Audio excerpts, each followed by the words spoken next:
Thank you for joining us. We're just going to give a couple of seconds for people to log in. Thank you so much.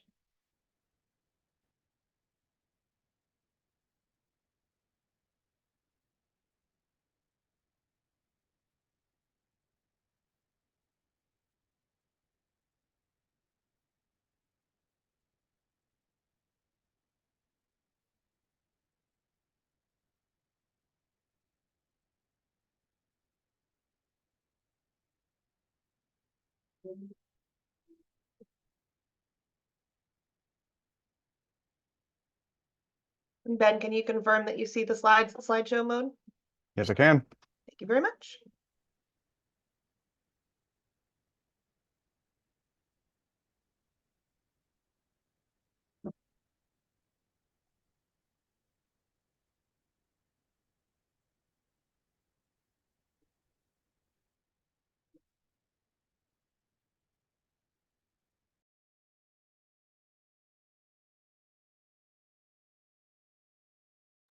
All right, I think it's probably a good time to start. I see that the participants number is growing slower. It sort of reached a slowing time. So hopefully the majority of people who are looking to be here today are logged in. So thank you so much for joining us today.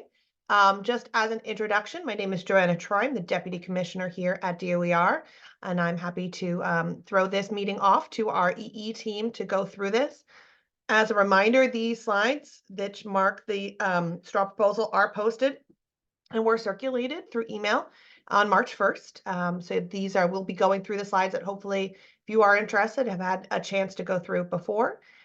There is a Q&A box that we ask if you would like to ask questions. Please write the question in the Q&A. We'll either answer that if we're able to, just in writing right then, or we may preserve that question for the end. When we get to the end, we'll also have an opportunity to ask questions. If I can move people over to be able to unmute and ask their questions verbally. This webinar is being recorded and will be posted on our website, and we will post the responses to the Q&A as well. So with that being said, I will throw it off to Ben. Thank you. Thank you. Hello, everyone. My name is Benjamin Silverman. I'm with the Massachusetts Department of Energy Resources and the Energy Efficiency Division. I'm here today to discuss our straw proposal for use of the Inflation Reduction Act's residential efficiency and electrification rebate offerings. We will start with going through a 10-15-minute presentation overview of the straw proposal and hope to spend the rest of the time in a rich discussion on the presentation, on the ideas presented, and answer some of your questions. We want to emphasize that this is just our present straw proposal for the use of these funds, and DOER is very open to discussing with you all your input and ideas and questions on how we can improve upon or change this proposal to better meet the needs of Massachusetts residents. So next slide. To begin with an overview of the residential rebates being offered by the federal government, Massachusetts is being allocated approximately $146 million by the Federal Department of Energy, or DOE, from the Inflation Reduction Act for these rebates. These include $73 million for the Home Efficiency Rebate Program, or HER, sometimes previously referred to as HOMES, and $72 million for the Home Electrification Appliance Rebate Program, or HERE, previously called HERA. Not confusing at all. So we'll be referring to these funds collectively as HER and HERE, and we'll be going into a fair amount of specificity for each. These funds are allocated to the states by the federal government to be administered and implemented by the state energy offices, which in Massachusetts is DOER. State energy offices have until January of 2025 to submit an application and plan for usage of these funds, though DOER does plan to submit our applications later this spring, so as to hopefully be able to be providing these funds across the Commonwealth by this fall. The Department of Energy has set up a number of requirements of how the HER and HERE money is to be used. Much of these requirements, thankfully, are very much aligned with the Commonwealth's own thinking. So DOE has namely asked that we prioritize low and moderate income residents in her and here funding, with at least 41% of total funds going to low and moderate income residents. Furthermore, they want to see at least $11 million out of that 41% go to low and moderate income residents of multifamily buildings in particular. So largely tenants in landlord-tenant setup for multifamily buildings. Next slide.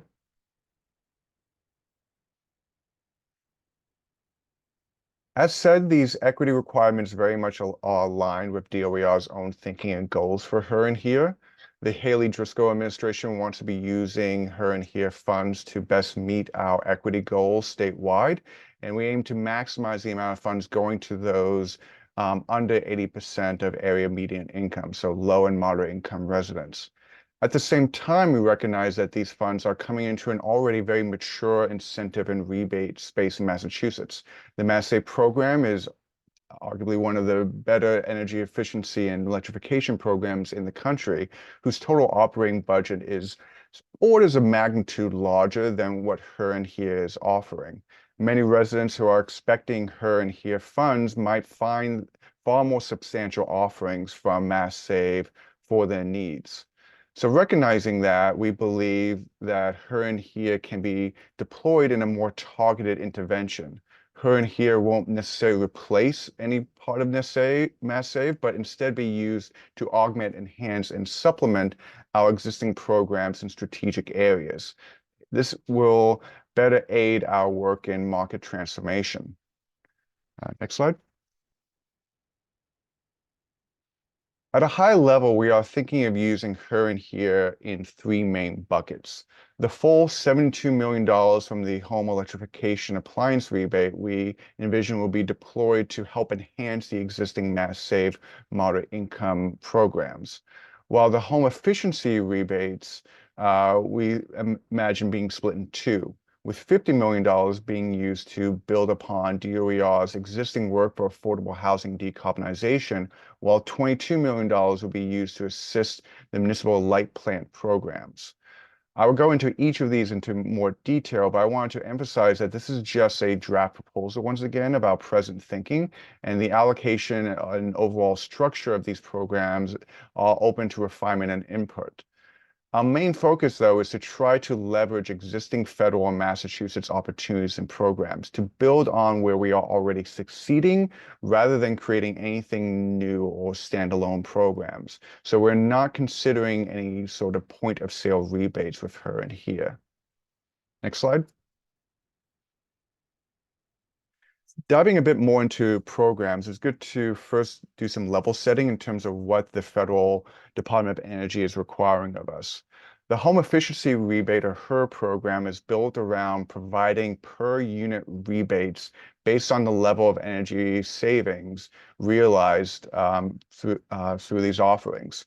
So starting at $2,000 for over 20% energy savings, this offering then doubles to $4,000 if the home is achieving over 35% energy savings.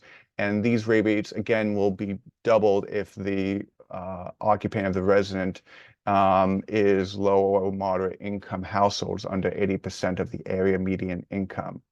In addition, HER can be used only for existing homes. It cannot be used for new construction. We must require calibrated home energy assessments and approved energy modeling software, and we must use a dedicated pool of qualified contractors. Next slide. Based on that, we are thinking of dividing her into two main program enhancements, as previously mentioned. The first is enhancing our affordable housing decarbonization grants. This is an existing program that DOER has been running that is providing millions of dollars to decarbonize and retrofit existing income-restricted multifamily affordable housing. Secondly is enhancing programs in the municipal light plant communities. This would assist in providing sustainable home electrification and heat pump rebates to residents outside of the normal Mass Save programs. We're also looking at several other sort of offerings tied up with the municipal light plant providers from other financing sources. Next slide. On the Affordable Housing Decarbonization Grant, in 2023, DOER established a $15 million grant program to decarbonize affordable housing projects. Funds from this grant go into deep energy retrofits and efficiency upgrades, phasing out of fossil fuel heating through electrification, heat pumps, and installation of renewable energy. To date, DOER has awarded 10 decarbonization retrofit projects totaling $27 million that represents about 700 affordable housing units across the Commonwealth that are working to be decarbonized and otherwise preserved. And we are presently reviewing a whole new cohort of affordable housing projects totaling over 1,000 affordable housing units. So under this offering, DOER is proposing using $50 million of the HERF funding to expand upon this existing effort. So taking the $50 million program and turning it into a $100 million program. Next slide. On the municipal light plants, there are 40 municipal light plant communities that in the Commonwealth that do offer a large number of home efficiency programs, but are outside of the Mass Save offerings. Only customers of the major investor-owned utilities, so Eversource and National Grid in particular, as well as several others, have access to Mass Save as they pay into the Mass Save program. Approximately 15% of the Commonwealth lives in an MLP on a municipal light plant and are outside of the Mass Save offerings. So DOER is proposing using a portion of the HERF funding to expand the offerings for MLP customers. This would involve creating heat pump and electrification incentives for MLP residents with the help of the municipal light plans in particular, providing matching funding. Separately to these efforts, we're also exploring using non-HER and HERE funding sources to be able to provide 0% financing product for heat pump and efficiency upgrades, similar to the Mass Save heat loan. Next slide.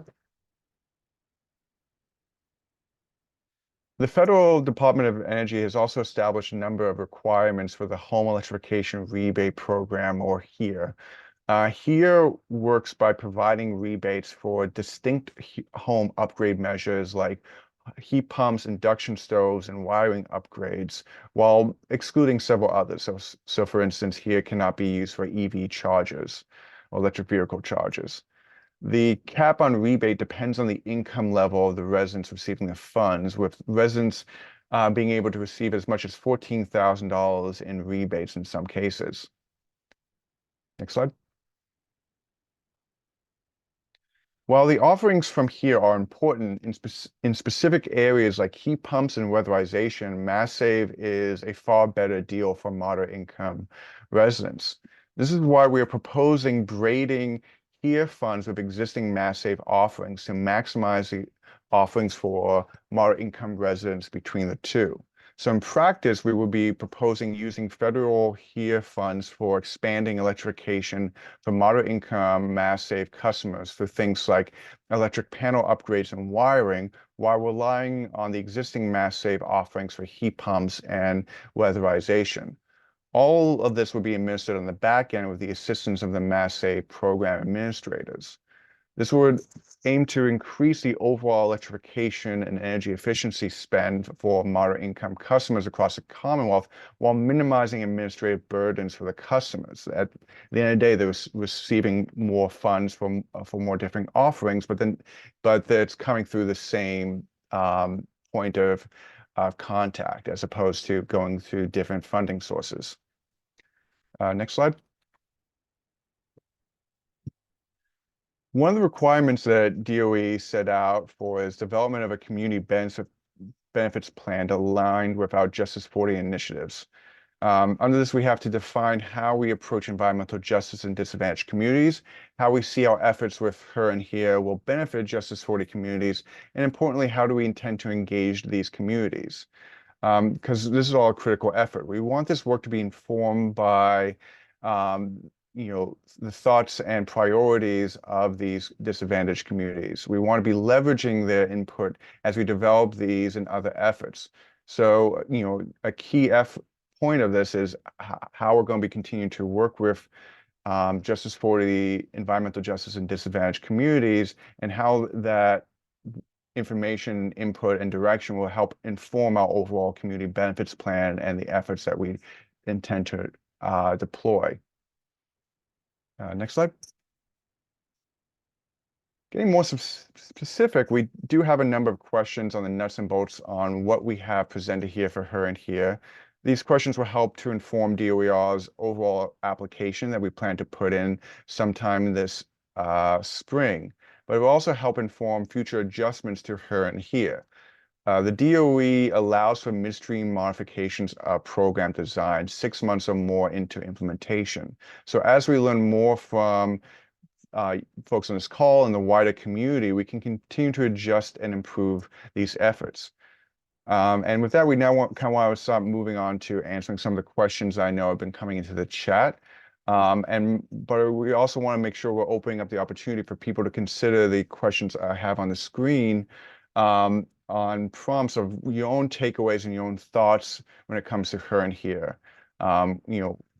On the screen, we've indicated how you can reach out to us and how we look forward to your comments and written thoughts on these efforts. And we want folks to be taking some of these questions back home with you and thinking on where do you think we need to improve on, and what other sorts of adjustments you feel like should be prioritized in this work. With that, we could probably move straight into. Correct. So I know that Ian is answering some questions in the Q&A box. Some of those questions may be better asked live. Some of those questions are pretty specific for us to get back with some statistics that we can get maybe when we post the Q&A along with the recording of today. But if anybody would like to ask a question verbally, please feel free to raise your hand with the raise your hand feature, and then we will move you over to become a panelist, and that will allow you to unmute yourself. Wonderful. All right, so our first raised hand is from Tina Grozowski. Please unmute yourself if you'd like to ask a question. Hi, yes, can you hear me? We can. Great, thank you. Well, first of all, Johanna, thanks for doing the Zoom. The more you reach out to the public, the better. I live in Hudson, Mass. I'm a member of Elders Climate Action Mass. Certainly, building decarbonization is high on our list. So, building Massachusetts, to me, is clean energy climate goals. I'm concerned about how this information is going to get to low-income residents as well as low-income landlords. In our town of Hudson, Mass, we have quite a few landlords, and we have quite a few low-income homeowners. We have a local organization called Green Hudson. We have climate cafes for people to come and get answers to questions about these kind of topics. And I know that the state EEA has just launched their new statewide media campaign with bus ads and transit ads, but I'm still not hearing of how individuals in the community can talk to someone to get information at the local level, and especially in the language that they understand. Thank you. That's a very good question. It's probably something we need to do more outreach on following this outreach. So this is definitely the beginning. And I think that's one thing that Ben sort of hit on. It's the beginning of our outreach, not the end. When we submit the application, that actually begins a longer process in how to actually implement the program. So engagement with low-income communities is definitely on our radar and on our plan. And if there are any recommendations that anyone on the call might have to improve that, I think that would be something we would love to hear from as well. That's great. Can you still hear me, or am I muted now? we can still hear you, but do you have a follow-up question or are you all set? Yeah, I was just going to say, I think that's all great in your application. I think as well in the application would be a commitment to using the funds, as you say, equitably, but to install in some kind of statewide community liaison process, either through the municipality or through a planning agency. So it's not just left up to individuals to get in contact with the state to apply for these, incentives and rebate programs. When you want to get your driver's license, you go to the DOER. Now you can do it online, but I think this is a whole new initiative. We need to do it in a fast way. Yeah. We are under the gun for the climate. So I think the more user-friendly you can make it all, again, it is really good. So thank you. Thank you. All right. Our next question is from Mary Gard.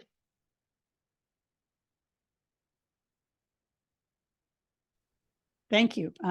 Thank you for holding this webinar. And I agree, the more of these, the better, so we can work this out. I live in a MLP community, and I am just a little confused on one point, which is, it seems from this presentation and from the prior documents that if you are low income and you're not in a multifamily, you can only use the HER program, which is a pretty, I think, a little bit more complicated and onerous, and you have to do a lot to get to that 20%. And if you're low income, you might just want to buy, a new appliance and not do the whole retrofit all at once. But if you're in an MLP town and you're in your own house, it appears to me that you cannot use the HER program, but it can only use the HER program. And I think that might be an equity issue if that's true. That's all. Ben, maybe I'll throw that off to you, because one of the challenges with explaining all of this, and it does get complicated even for us internally, is how all of these things weave together. So there are other offerings as well. So either Ben or Ian, if you wanted to address that. Yeah, no, I'm happy to address that. This is Ian. So, we're fortunate in Massachusetts compared to many other states in that, in the situation you described, where you just want to get a new appliance, like a new washing machine or something, if you're in Mass Save territory, we have rebates for those products already. And if you're in MLP territory, most municipal light plants also have rebates for those already. So if you're in a situation where there's an appliance that you want and you're not seeing a rebate available today, and it would be covered by HER, which potentially could be the case for a heat pump dryer, but I don't think it's the case for anything else, then public comment on that would be very helpful for us. And we can take that into account as we look at finalizing the program design.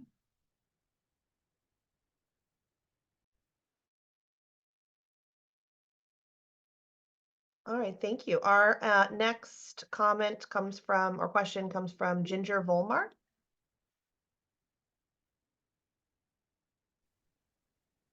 Hello, yes, this is Ginger Volmar.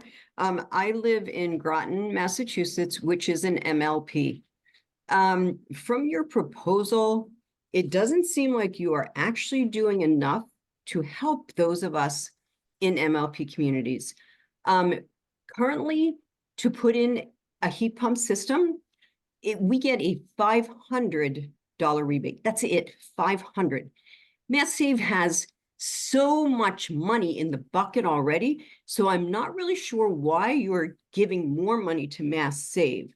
In my opinion, you need to give more money to MLPs, and what I'd like to see, what somebody else had just said, is a way that we can directly apply for the money, don't give it to the MLP and expect them to then give it to us. That's like a multi-step process. I should be able to submit to you my receipt from my contractor that I just installed this heat pump system and my 1040, so you know that I'm low income or moderate, whatever. And then you should send me a rebate. So I'm not really sure why you're making this so complicated, but I do feel very strongly that you have to do more to help people in MLP communities, because we get nothing compared to what Mass Save people can get.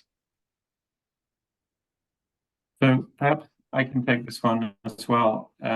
So I appreciate where you're coming from, Ginger, and this is a comment we get quite frequently at the Energy Office. I don't speak for the MLPs, but I think they would argue that you get a different level of service and a much more affordable electric rate than MassSave customers. And the reason that MassSave has money is because MassSave customers pay into that fund. MLPs like Groton have the choice at any time to join the MassSave fund if they want to do that. So it is a choice made at the local level. That said, what you were saying right now, you're having a $500 rebate, where MassSave is offering up to $10,000, is a situation that we want to help change. And so we are working with the municipal light plants to both increase their copay, or the amount of money that they put into these efficiency measures, and bring in federal money from her to help with that.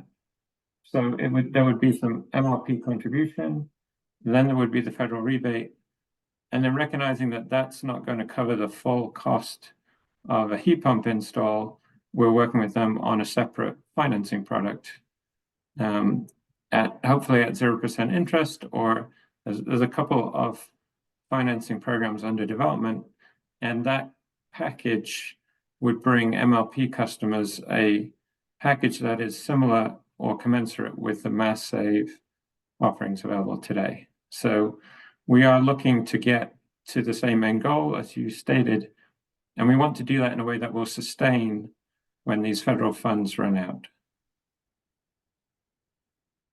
Yeah, and thank you. I also see a number of questions coming into the Q&A about this. I think it would be incredibly helpful to hear from each one of you on your thoughts on this. So just want to re-emphasize, the more comment that we get, the more that we can work with, the more that we can reference specific numbers or specific experiences it's better for us, and it's easier for us to integrate that into our program design. So highly recommend that, especially a lot of this Q&A, I would sort of say is less of a question and more as a comment, and I really appreciate that, and I want to make sure we'll capture it here. But again, if you have the ability to capture it in a public comment as well, that would be great. We're going to move on to Alan Finke.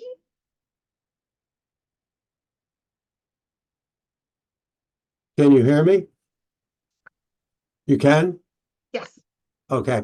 Yeah, we own a 3-family house in Cambridge, and we're owner occupied, and we hope to keep it that way and not ever have to convert to condominiums, because rental properties are much needed in Cambridge. And we decided to convert the top floor apartment in our building from an aging gas furnace HVAC to heat pump. And the cost was $21,000, and that was completed in November. We applied for the MassSave rebate, and we have yet to receive it. And I hope that when you set up this program to disperse funds, that it will be well funded and well organized, because I can't say that that is the case for MassSave. It's been very frustrating. People are waiting 6 to 9 months to get a rebate, which is ridiculous.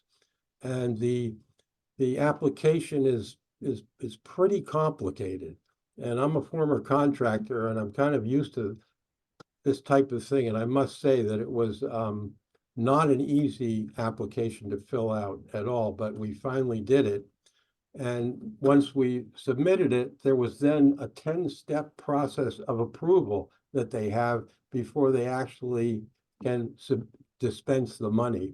And so I hope that that we don't have to go through the same type of difficulty in applying and the wait time. We would like to use the money that we get from the rebate to convert the next unit in our house. So, but until we get that, we can't do it. So I just hope that that you can keep in mind being user friendly, because the average person going through a heat pump conversion is not familiar with all the technical terms and all the complications involved that the Mass Save application required. And that also you have people available to answer questions as the consumer is trying to fill out applications to make it easier so that this can be done in an efficient way and that the monies can be dispensed quickly. I definitely hear you quite loud and clear on that. The last year or so for Mass Save on the rebate front had been difficult. There was issues with the prior vendor that Mass Save was utilizing for managing the heat pump and other rebates that created a lot of issues for a lot of residents. Us at DOER worked very long and hard alongside the Mass Save program administrators on both bringing on a new vendor as well as kind of working through the backlog of folks seeking rebates. But it's definitely front of our mind of quality control and customer interface in such a way where folks get their rebate in a reasonable amount of time and don't kind of get lost in the churn as happened too much last year. But we're making a lot of progress with the new vendor, and we're hoping that with this effort that work can be continued. Wonderful, thank you. So our next question is coming from Kimberly French. Hi, I'm from Middleborough, and also another MLP town, and I wanted to echo what some of the other folks have said, but add a little to it also. We are in one of the 4 towns that where the utility provides both gas and electric. No one in our town is eligible for Mass Save. We also have an environmental justice district in the center of our town due to low income. And we have many low, moderate income residents throughout town, as well as much of our housing it predates 1980 and is under uninsulated. So we've been trying to correct that. But as others have said, an insulation rebate of $1,000 cap is not going to get most low, moderate income people to do it. It's going to be a sweetener for people with larger incomes, basically. And so my fear is that I'm still a little confused about how the program is going to work. But one concern is if it requires the utilities to opt in or provide matching funds, or perhaps their umbrella organizations, E&E or MWAC. I'm concerned that many will not opt into doing that without a lot of pressure from citizens, and it could take a very long time. I'm just concerned. And I'll just say the other 3 utilities with both gas and electric also have environmental justice districts. And I realize, Ian, that we do pay lower rates, and that's certainly helpful to people in that category. But I feel like there's a large group of people that are really being left out now, and it sounds like, I'm not totally clear, may still be left out, and I'm very concerned about it.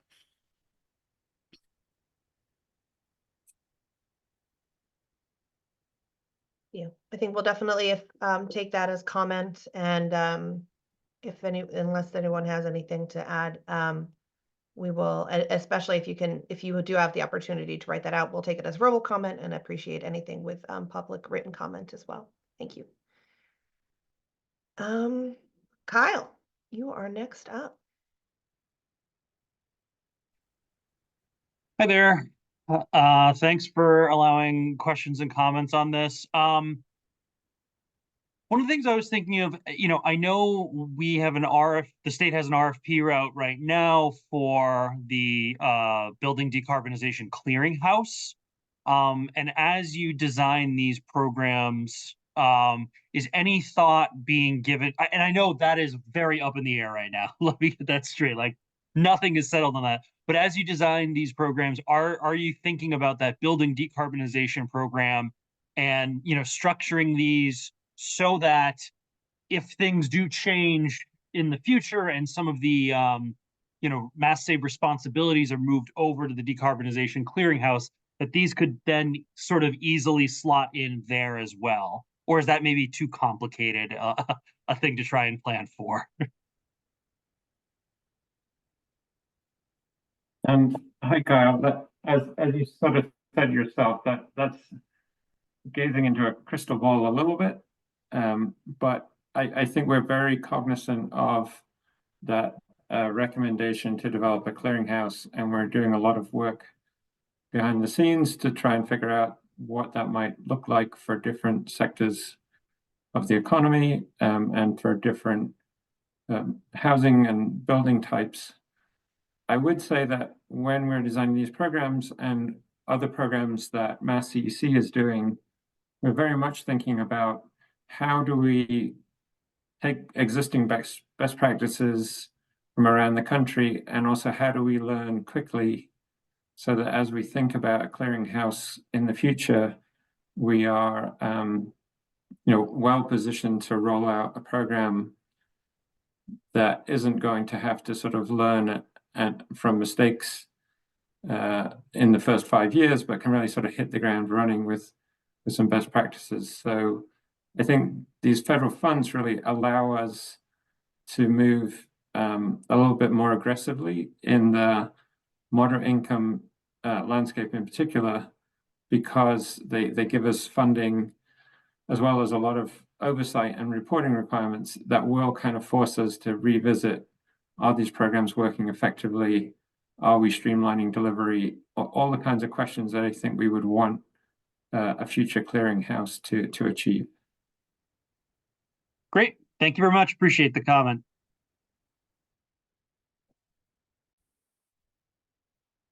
All right. Our next comment is coming from Daniel Myers. Hi, I assume you can you hear me? Correct. Great. I have a couple quick ones and one question.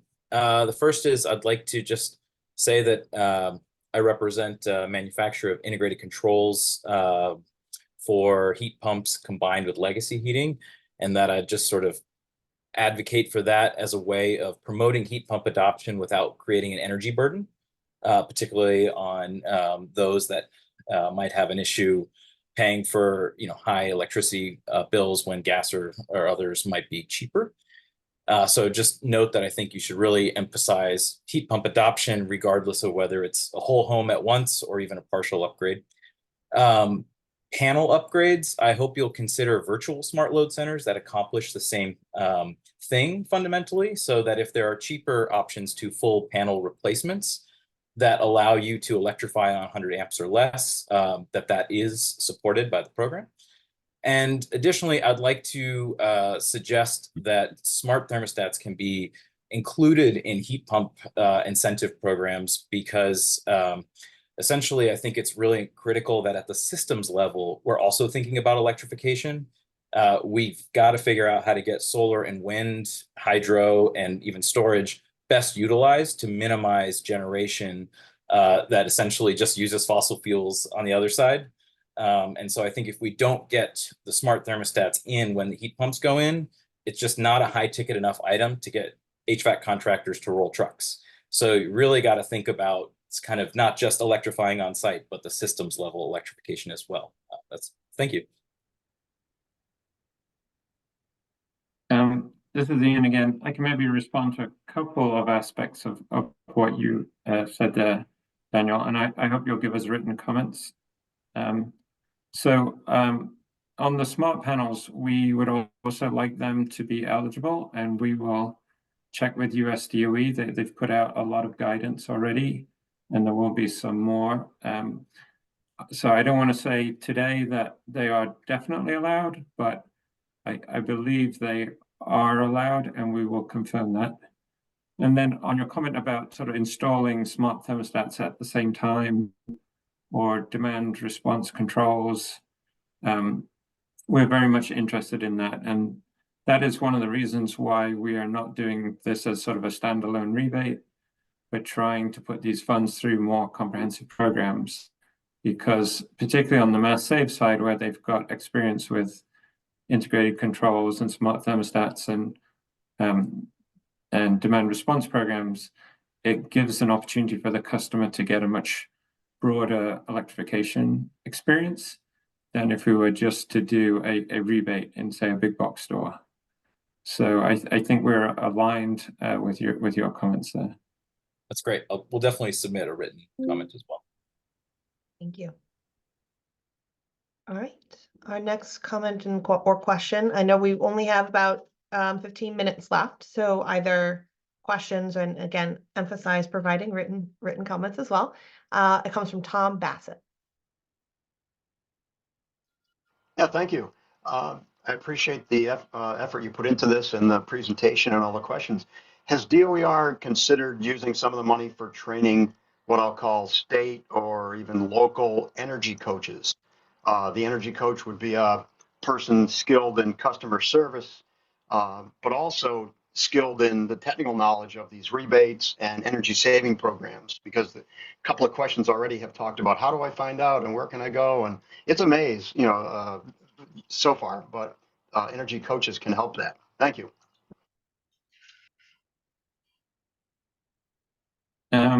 Thanks, Tom. I can take that one as well. So when we first saw the HER funds and the HERE funds, one of the things that struck us is that there is not a lot of flexibility in how you can use those funds.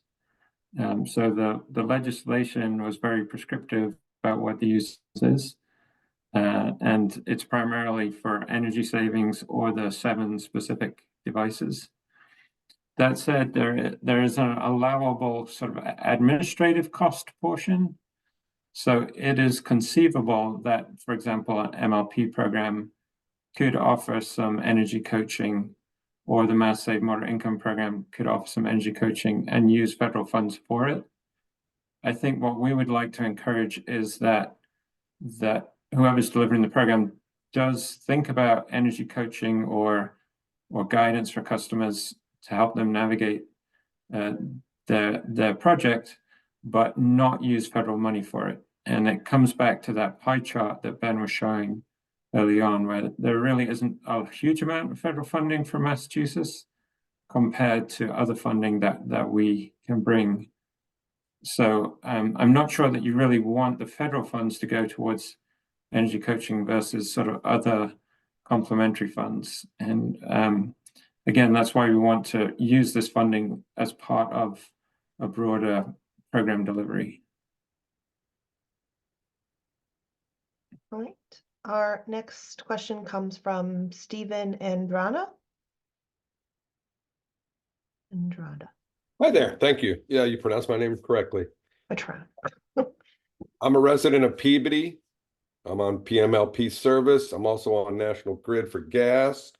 I've been tracking this for the last, what has it been, year and a half or more now, since they signed the Inflation Reduction Act, waiting for this to roll out. And it looks like it's almost here. I guess the first thing I would say is, I love all your comments. I love your transparency and your engagement that you've been starting. Congratulations to the whole unit. But why don't we simplify this? Why are we adding layers of bureaucracy onto the simple, program of giving out rebates? I mean, you already have the Mass Save program existing, or you have Mass CEC. Mass Save is coming up for renewal at the end of this year, and there's talks in the legislature about changing that and blowing it up. Why don't you have one entity that hands out federal, state, and local money? I mean, And it makes an easy dashboard where you can go get that, like rewiring.org or something. You just put in your zip code and you put in your stuff, and there you go. I know it's a dream, but you know, it's something that needs to happen quickly. So I just urge everybody to be quick about it, and I wish you all well. Thanks. No, Ian, if you want to take that. Yeah, just Stephen, earlier on, I think it was Kyle was commenting on a decarbonization clearinghouse approach, and the Healy administration is doing a lot of work to investigate that. But I think it would align quite closely with your vision of a more integrated program delivery. So that is very much being considered. At the same time, we want to make sure that our existing programs are operating as smoothly and efficiently and effectively as possible within the legal requirements that the state has and that the federal incentives come with. So we are trying to be as efficient as we can here, while also looking at the big picture if there's further efficiency available in the future. I want to reemphasize that, you know, we've heard a couple of times today this need for speed, and the need for speed is very much on our minds as well. So definitely trying to strike that balance between addressing areas that maybe aren't being addressed on our current offerings, but leveraging the current program. So I know that, Stephen, you had a question in the chat as well.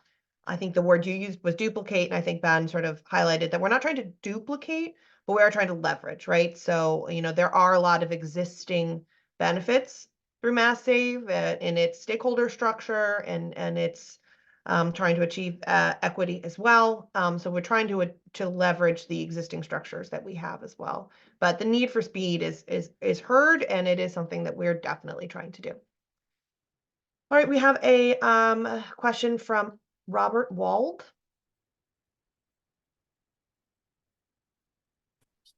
Hi, can you hear me? Again. Well, my concern is with the environmental justice communities. I live near Lowell and do a lot of climate work in that area. And the two things that seem to be needed for, you know, the gateway cities would be some way to get landlords involved when they have a lot of low or moderate income tenants. And secondly, to help people who don't really speak English. And is there some provision either in the federal funds or outside of the federal funds for dealing with either of those two?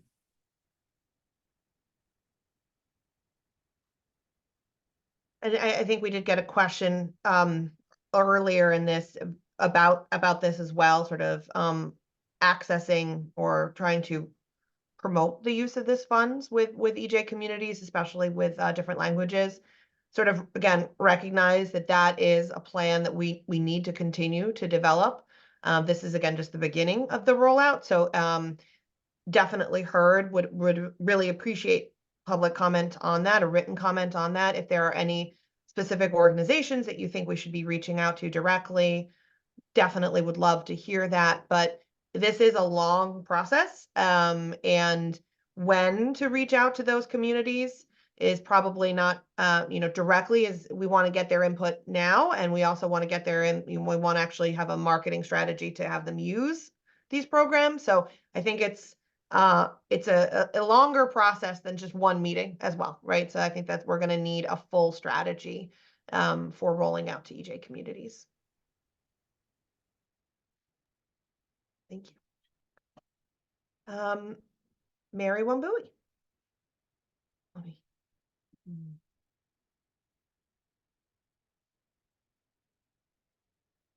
Can you hear me?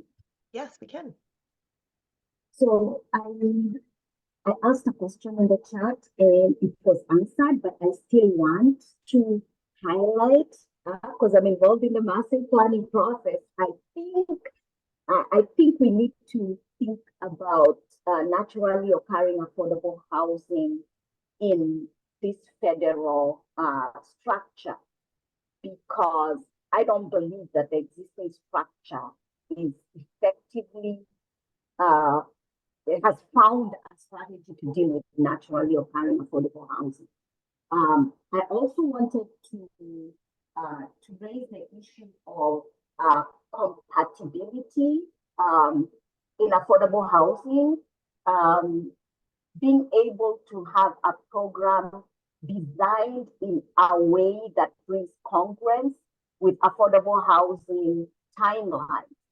So it's possible to have this program, have the intention to work with affordable housing agencies and not actually succeed, because most of our projects have a timeline, and being congruent is going to be pretty important. The other thing is load management. I think there should be, if we're thinking about equity, which I know we all are, we have to do something about load management. And I was expecting to see something here that sort of provides more access, or because this is what the equity issue is in load management. I think federal funds should be used for that, because whatever the state has not really focused on load management for income eligible and even low and moderate households. Otherwise, this is a pretty cool process you've begun, and it's been very thoughtful, and I totally appreciate your direction in the proposal, in the STORE proposal. Thank you. Thank you. Yeah, naturally occurring affordable housing is a tough nut to crack. So, and I know we've worked with you in the past on a lot of this, and excited to keep on working on this in the future. I don't know, maybe if Ian or Ben, maybe we can take the load management back. I assume that load management eligible under this program? So the federal funds don't directly support load management. Again, we can put them into programs like the Mass Save Moderate Income Program that can then incorporate load management with state or ratepayer funds, but we can't really use federal funds for that. That said, I think your point is well taken, Mary, and if you're willing to provide written comments, it'll help us to kind of give that consideration in the broader program design. And I'll just emphasize that the moderate and low income load management obviously has come up a number of times, and we have we are trying to capture other federal funding opportunities. So this funding is allocated to Massachusetts, right? We have to design a program in order to qualify for it, but it is allocated to us. There are some competitive opportunities that I know that DOER has been interested in trying to get some load management for low and moderate income. Haven't secured that yet, but we're gonna keep on trying and monitoring the federal opportunities to see if we can expand the amount of federal funding offerings we can provide. So thank you. All right. We have about 5 minutes left, so I might say the next like 2 people. We'll see if we can get to. Just briefly, I've answered the same question several times in the chat, so I just want to do so verbally one more time. I think we can definitely do another version of these slides, because I feel like the message didn't get properly conveyed. When we're talking about the HERE funding and Mass Save, we're talking about both, that a resident would not have to choose between the two. That is, a Mass Save resident who might be getting access to HERE funding, they don't have to choose between Mass Save or HERE funding. It would be the same funding sources from their perspective. They will be, what we're proposing is that HERE funding will be used for things such as electrical upgrades, while the Mass Save would be used for things such as the heat pumps. At the end of the day, you're getting funding from 2 funding sources, and you're getting more money, but you don't have to choose between the 2. I just wanted to address that question so that everyone hears that, and I think we should definitely, and I'll look at changing around the slide deck a little bit to make sure that message is gets across, because I think there's been some confusion on that. Anyway. No, thanks, Ben. Yeah, I saw that question a couple of times in the Q&A. Yeah, again, that's the leveraging the existing methodology, but trying to reduce the burden on residents to have to be making these decisions themselves. All right, so we have a question from John Seekwood. Yes, thank you. I'm not sure whether you just answered my question, Ben, or not, but what I'm trying to find out is whether in a moderate income household that's trying to install heat pumps, whether you can combine the HERE incentive with the existing mass save incentive. Because we're at a point where we're trying to do this, but it's kind of unaffordable at the moment. And then my other question, which kind of goes along with that, is where is the database for the AMI? I can't find it for my town, which is Hancock in Berkshire County. Yeah, I can add that the AMI, I assume we're using HUD's AMI, Ian and Ben. That's the standard that DOE is using. Is that correct? Yeah, I believe so. Okay, so it's a housing and urban development, the federal agency. So I'll add it in here. I think I have it pulled up. I just wanted to make sure it was the right one before I answered it. But I think you can Google HUD AMI, and there's a whole web page and a database. I'll put it in the answers as well, and it will get posted. And I think the answer to your question, John, is yes. You would be able to get both the HERE and the mass save, but they would be for different offerings. Again, because you're trying to reduce the barriers to getting electrification and weatherization. We're trying to add offerings as opposed to. If we're interested in heat pumps specifically, can we combine the incentives with the proposal you now have? I'll leave that to Ben, but it's more for like the panel upgrades and the weatherization, correct, Ben? Yeah, so I guess the one clarification point is this, what we're proposing is that for the heat pumps, you can get more money from mass save, and what we're proposing is a package of offerings between HERE and mass save. But yes, that you'd only be getting funds for the heat pump from mass save, but for other things such as a panel upgrade, you'll be getting that from HERE. So if I don't need a panel upgrade, but I need heat pumps, I can only access incentives from mass save in my case. That would be the most sensible thing to do. Yeah, and I would say you're better off not waiting because the mass save incentive is higher now than the federal incentive will ever be. So this is as good a package of incentives as you're likely to see. Oh, sorry, may I just cut you off? I was just because we are at time. So yeah, I think that's another clear message is that the mass save program, again, that's where we started, is a much larger funded program than the HERE program. And so we are definitely asking that people still continue moving forward with the projects on the timelines that they have. And then we will work our hardest with DOE to get this program rolled out as quickly as we can. And addressing, again, there are a lot of people who, do try to install heat pumps and then do get stymied by a large panel upgrade, right? So we are trying to address as many of the barriers to electrification as we can. All right, well, we are at 2 o'clock. I want to thank you. We have how many questions in the chat? We have 70 Q&A that we will try to pull down and group together. It may take us a little bit to make sure we have everyone's answer correctly, and we'll post a recording of the webinar. But thank you so much for joining us today. And please, we not only appreciate your public comment, it is instrumental for us to do program design. So highly request that you provide public comment as well. Thank you so much.